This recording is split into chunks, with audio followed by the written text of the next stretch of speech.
The chamber of the Supreme Court fell to complete silence when Chief Justice John Roberts rendered what legal commentators came to refer to as the biggest surprise of his almost 2 decades on the High Court. With a steady yet commanding voice, he read into the record the court's 6-3 ruling in Federal Communications Commission versus Olympus Media Group, detailing the company's intentional and continual disregard of federal broadcast rules. This court upholds the FCC's statutory authority to impose a civil penalty of $500 million on Olympus Media Group and its owner, Denzel Washington, Roberts announced, gazing directly at the Oscar-winning actor seated in the front row of the gallery. Washington, dressed in a perfectly fitted navy suit, sat calmly, but those around him saw his jaw clench, almost unnoticeably. Washington, a darling thespian, had bought the media behemoth 3 years ago, expanding beyond movie production into broadcasting through a growing portfolio of TV and radio stations. An action by a Hollywood icon, once celebrated as one of consolidation, was now characterized by the largest civil fine imposed on a media company ever.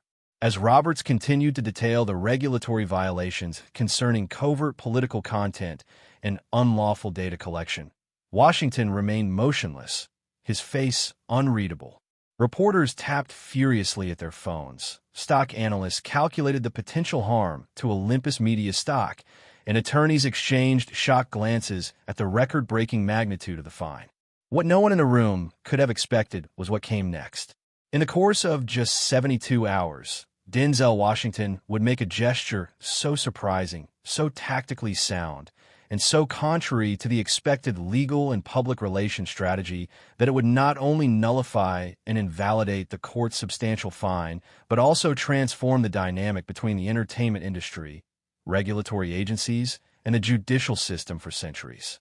Before we dive into this incredible twist of fate, don't forget to subscribe and turn on notifications so you won't miss our analysis of the pivotal moments that are reshaping America's legal and cultural landscape. Chief Justice John Roberts, 69, had emerged as the court's institutional guardian since his 2005 investiture.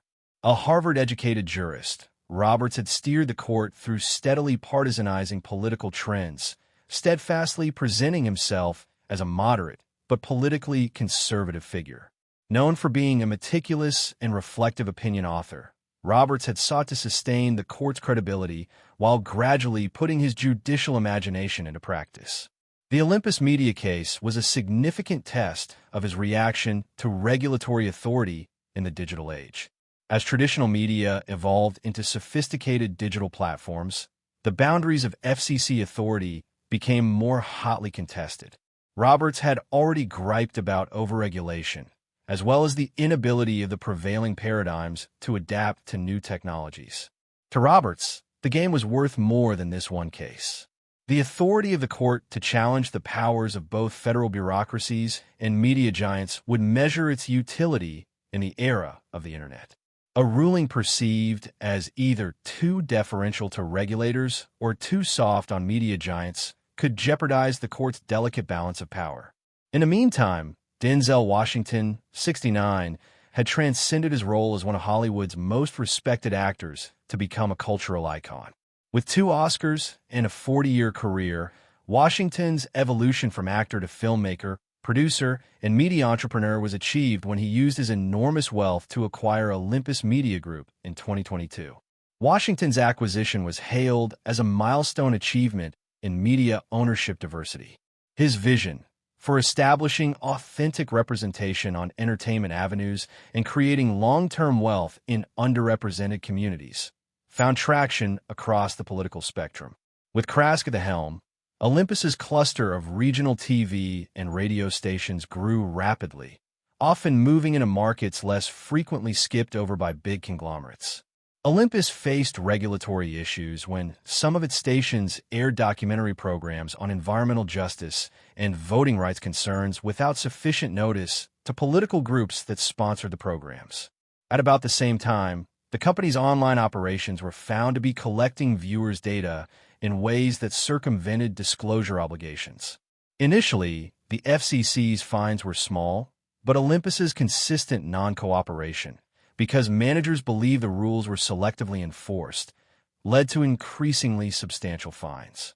For Washington, the Supreme Court case was a danger not only to his firm, but to his own reputation. The $500 million fine would substantially impact Olympus's working capital, potentially necessitating the sale of multiple stations. More damaging was the reputational threat to Washington himself, whose individual integrity had been central to the company's brand. Financial analysts had predicted a conventional reaction. Olympus would ask for penalty reduction, institute compliance measures, and perhaps dispose of some assets. Washington would likely recede from the regulatory actions, emphasizing his investor rather than operator role. Nobody suspected that Washington, employing the same strategic brilliance that had made him a successful actor and producer, was masterminding a move that would redefine not just his company's position, but the very definition of media ownership, regulation, and public interest. When he left the Supreme Court that fabled day, Washington did not utter a word to the media throng waiting outside. Instead, he entered a waiting car where a team of legal experts, media tacticians, and technology entrepreneurs had already begun putting his plan into action, one that would soon leave the nation reeling. Majority Chief Justice Roberts' ruling had dissected analytically the legal argument of Olympus Media. The 57-page decision acknowledged the merit of diverse media ownership, but emphasized that regulatory duties were of equal value irrespective of an organization's ownership or purpose. The respondent's argument that its social impact objectives are to counterbalance its compliance obligations is not based on either statutory language or the precedent of this court, Roberts said. Even-handed application of regulative standards without regard to an entity's perceived social value is a pillar of administrative law. The ruling was upheld by conservative and liberal justices equally, with Thomas, Alito, and Sotomayor being the only three to dissent. Sotomayor's because she felt the punishment did not fit the crimes. This strange bedfellowness meant that Washington had very little chance of relief through further legal recourse. As legal experts analyzed Roberts' decision, Olympus Media made a brief statement of disappointment and said that the company was weighing all its options. This unprecedented silence of a company known for being transparent created wild rumors. Within the industry, insiders expected either a radical corporate overhaul or a negotiated settlement with regulatory agencies. What transpired was 72 hours following the court's ruling.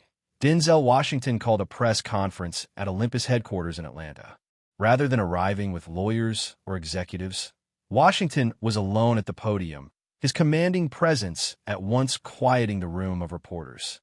First, let me be absolutely clear, Washington began, his distinctive voice carrying the same heft that had made him one of Hollywood's most powerful actors. I wholeheartedly support the Supreme Court's ruling. Chief Justice Roberts' opinion well articulates that no business, regardless of its ownership or function, is immune to regulatory costs. This blunt embrace, without the usual qualifications or winking disparagements one would expect from corporate responses to negative judgments, caught observers by surprise. Wall Street watchers have been expecting a brutal and protracted battle in the courts. Washington, instead, seemed to concede defeat. But what came next dramatically changed the narrative. Today, I am announcing not just Olympus Media's compliance with the court's ruling, but a fundamental reimagining of media regulation for the digital age, Washington continued. The $500 million payment will be made in full and without delay or appeal. But that payment is just the beginning of our response. Washington said Olympus would establish a pioneering open compliance system, an open, real-time platform documenting every detail of the company's regulatory compliance. This type of system would allow regulators, competitors, and the public to monitor Olympus's regulatory compliance with broadcast and data privacy laws in real time via a dynamic, open dashboard. Rather than viewing regulatory compliance as an aspect to be minimized, we will make it a source of competitive advantage and public good, Washington outlined. Every piece of content, every data collection practice, every commercial relationship will be transparent under this system, exceeding federal transparency requirements by an order of magnitude. The statement reverberated throughout the media industry and regulatory arenas. Rival media giants noticed that Washington had set a new transparency standard that would push the market to the same disclosures company-wide in the business. The FCC was placed in the uncomfortable position of a private compliance mechanism possibly outpacing its own enforcement capacity. Washington was just warming up, though. He said Olympus would establish the Center for Media Ethics and Regulation, a standalone research center with a $200 million endowment, approaching the court's fine, dedicated to developing next-generation standards for ethical media ownership in the digital era. The current regulatory structure was built for a media market that no longer exists, Washington said. Rather than simply applying outmoded templates, we aim to help create new ones better serving the public interest and enabling innovation. Most surprisingly, Washington personally extended an invitation to Chief Justice Roberts to deliver the inaugural lecture at the center following his eventual retirement from the court. The invitation, which it was hoped would be impossible for Roberts to accept while still serving on the bench, was a stroke of strategic genius. It transformed Roberts from Olympus's judicial adversary into a potential partner in coming to terms with broader society-wide problems. As Washington concluded his remarks, the significance of his response began to take shape for onlookers. Rather than simply admitting defeat or taking a defensive position, Washington redirected the entire conversation away from Olympus's personal offenses and onto the far larger question of how media regulation must function in the digital age. By doing so, he framed his company not as a rule breaker, but as a visionary leader transforming compliance for the greater good. The market's immediate response reflected this shift of narrative.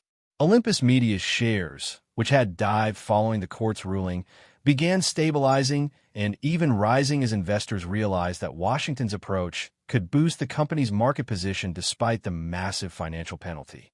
As the social sites and media exploded in reaction to Washington's announcement, the focus shifted back to Chief Justice Roberts' court, not jurisdictionally, but in the court of public opinion. How Roberts responded to this clever maneuver would determine whether Washington's action was a genuine shift in media regulation or an elaborate PR stunt. 2 weeks after Washington's press conference, as oral arguments in an unrelated case were being conducted, Chief Justice Roberts made a voluntary and unusual statement from a bench. While not naming Olympus Media or Washington specifically, Roberts addressed what he termed recent discussions about the creation of regulatory regimes. He stated, "The function of this court is always the same: to interpret and apply the law as written by Congress, not to craft regulators or endorse specific mechanisms of compliance. Although private enterprises are certainly free to exceed minimum regulatory requirements, voluntary measures do not replace or take the place of properly authorized regulatory agencies." Roberts' statement confirmed the court's institutional role while avoiding any direct endorsement or criticism of Washington's proposals. Lawyers immediately understood the significance of his words. Roberts was drawing a clear boundary around the court's involvement with Washington's plan, while leaving space for the discussion on regulatory reform to move forward beyond the court's direct grasp. This response was in line with Roberts' overall approach to institutional conflicts, protecting the court's prerogatives without unnecessary conflict. By not accepting or rejecting Washington's proposals outright, Roberts maintained the court's dignity and left the broader discussion of media regulation open. For Washington, the response marked a new beginning rather than a win or loss. Roberts had subtly confirmed the appropriateness of pursuing regulatory reform without undermining the integrity of the judiciary or appearing to collaborate with a former litigant. Days after Roberts' announcement, Washington advanced the second component of his strategy. Olympus Media promptly paid the full $500 million penalty into the U.S. Treasury, together with a thorough compliance report detailing the remediation of every violation encompassed by the FCC's original complaint. This ready and complete compliance, barring the usual protracted negotiations typical of large regulatory settlements, caught regulators and industry observers off guard. At the same time, Olympus launched the first version of its open compliance platform, a cutting-edge technological platform developed in concert with top data transparency firms. The system offered an unprecedented level of transparency into the company's content acquisition, funding disclosures, and data practices on all its platforms. Most notably, the framework was published as open-source software, making it possible for any media company to replicate the same transparency without major expense. This combination of full compliance with the sanction imposed and bold innovation in compliance going forward created a narrative that reached far beyond the initial legal battle. Washington had turned a punitive fine into an investment in redefining media accountability. The reaction in the media industry underscored the brilliance of Washington's strategy. Competitors had derided the open compliance system at first as an overreaction, but citizens and advertisers quickly began to demand to know why other media companies were not offering similar transparency. Within a matter of months, several medium-sized media companies had adopted variations of Olympus's system, generating marketplace pressure for the entire industry to follow suit. The FCC was left to assume the unusual position of catching up. Although it had won its case in the highest court, Washington's actions had reshaped the regulatory environment in ways that threatened to reduce the agency's traditional role in enforcement. The agency's leadership knew that adapting to this new model of transparency would require a fundamental recalibration of regulatory approaches that had been designed for a previous era of media. What was really remarkable was that Washington had achieved this transformation while enhancing his personal and corporate reputation. By taking responsibility, paying the full fine, and going beyond the minimum regulatory requirements, he had turned what could have been a career-ending legal defeat into a demonstration of visionary leadership. As one media watcher noted, Washington didn't just play by the rules. He's rewriting the book on them, with the tacit approval of both the regulated and the regulators. 6 months following the Supreme Court ruling, Washington's strategy came to fruition with Olympus Media sponsoring the Center for Media Ethics and Regulation's first symposium. The symposium brought together industry leaders, regulatory policymakers, consumer advocates, and technological innovators to embark on the creation of new paradigms for media accountability in the digital age. Chief Justice Roberts did not come, as is the practice with a sitting justice, but his former law clerk and distinguished constitutional scholar delivered the keynote, basing his talk on Roberts's judicial approach to regulatory authority and institutional responsibility. This sideways connection was lost on no one and created the illusion of an ongoing dialogue between Washington's offers and the judicial principles that had shaped the original ruling. In effect, Washington had succeeded in doing what few thought possible after being given the highest regulatory penalty in media history. He had transformed a combative relationship with regulators and the judiciary into a collaborative discussion on how to enhance the public interest in the digital age. To industry observers, it was clear Washington had not simply responded to a legal defeat, but had changed the trajectory of how all media companies would do business in the future. The confrontation between Denzel Washington and Chief Justice Roberts, which began with a precedent-setting sanction and evolved into a reimagining of media regulation, had repercussions far outside the Supreme Court or Olympus Media. Legal academics began referencing the Roberts-Washington framework in speaking about the relationship between judicial enforcement and voluntary compliance mechanisms. The case became a required reading at law schools, particularly for its discussion of how institutional tensions could drive regulatory innovation, rather than merely resolving disputes. For Roberts, the case represented a shift in his judicial philosophy regarding regulatory authority. While he still adhered to textual interpretation and institutional modesty, Roberts began incorporating greater considerations of real-world implementation challenges into his administrative law opinions. This nuanced difference recognized that the court's authority was not just in the legal soundness of its rulings, but in their practical application in complex regulatory regimes. 2 years after the Olympus case, Roberts gave a rare public lecture at Harvard Law School, admitting that the judiciary must consider how its rulings translate into actual governance in the real world. He stated, "Textual fidelity remains paramount, but we do the law no service if we ignore the practical context in which it must function. For Washington, the aftermath brought not only a reputation enhancement, but actual business benefits as well. Olympus Media's push for transparency gave the firm a competitive edge in advertising markets increasingly focused on brand safety and ethical media. The company's commitment to doing more than regulatory requirements also attracted upper-tier journalists and content creators who valued editorial integrity over profit. Most importantly, the open compliance system evolved from a single company's project to an entire industry standard. Within 3 years, over 60% of the media companies in America had integrated versions of the system, creating a new era of transparency in content funding and data practices. This revolution, based on a market, attained regulatory goals that decades of traditional enforcement had failed to. The political implications were no less significant. The incident contradicted traditional partisan lines of blame, with both liberal media accountability advocates and conservative market-based solution adherents having something to praise in Washington's response. This rare convergence allowed space for legislative reforms that had previously seemed impossible in America's polarized political environment. Congress eventually incorporated elements of the open compliance model into a bipartisan update to media regulations, creating a hybrid system that combined traditional enforcement levers with incentives for self-regulation and transparency. The bipartisan bill was seen as a victory for both Roberts' insistence on clear regulatory authority and Washington's innovation-driven approach to compliance.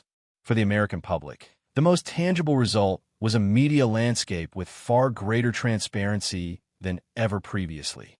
Consumers now had unprecedented visibility into content funding, algorithmic recommendations, and data practices. This transparency did not eliminate media bias or controversy, but provided the foundation for more informed consumption and accountability. 5 years after the Supreme Court ruling, Washington and Roberts jointly appeared in public for the first time at a governance innovation conference at Georgetown University. While both of them avoided directly commenting on the Olympus case, their joint appearance symbolized the shift from adversarial conflict to institutional collaboration. Washington discussed leadership in institutional disputes during a panel discussion, saying, "The greatest challenge isn't winning or losing discrete battles. It's having sufficient perspective to see how apparent setbacks might lead to better solutions than triumph would have yielded."